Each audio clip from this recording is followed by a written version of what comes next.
Kochi കടവന്തറയിലെ regional sports സെന്ററിൽ നടന്ന 68ാമത് senior സംസ്ഥാന ബാസ്കറ്റ്ബോൾ ചാമ്പ്യൻഷിപ്പിനെ ത്രസിപ്പിച്ച രണ്ട് ഫൈനലിൽ വനിതാ വിഭാഗത്തിൽ തിരുവനന്തപുരം പാലക്കാടിനെയും പുരുഷന്മാരിൽ ആതിഥേയരായ എറണാകുളം തിരുവനന്തപുരത്തിനെയും പരാജയപ്പെടുത്തി കിരീടം നിലനിർത്തി.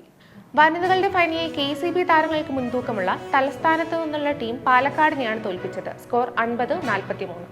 തിരുവനന്തപുരത്തിന് വേണ്ടി 12 പോയിന്റും 17 റീബൗണ്ടുകളുമായി അനീഷ ക്ലീറ്റസും 10 പോയിന്റും 9 റീബൗണ്ടുകളുമായി ശ്രീകലയുമാണ് മികച്ച പ്രകടനം കാഴ്ചവെച്ചത്.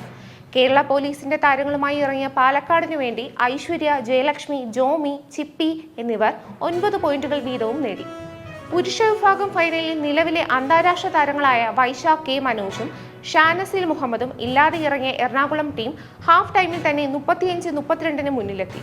2 3 പോയിന്ററുകളും 10 റീബൗണ്ടുകളും ഉൾപ്പെടെ 23 പോയിന്റുമായി എറണാകുളത്തിന് വേണ്ടി അമ്പരപ്പിക്കുന്ന പ്രകടനമാണ് ആന്റണി ജോൺസൺ കാഴ്ചവെച്ചത്. കൂടാതെ 15 പോയിന്റ് നേടിയ കേരള പോലീസിന്റെ സഹതാരം ഷിർസ് മുഹമ്മദിന്റെ മികച്ച പിന്തുണയും എറണാകുളത്തിന്റെ വിജയത്തിന് മാറ്റുകൂട്ടി.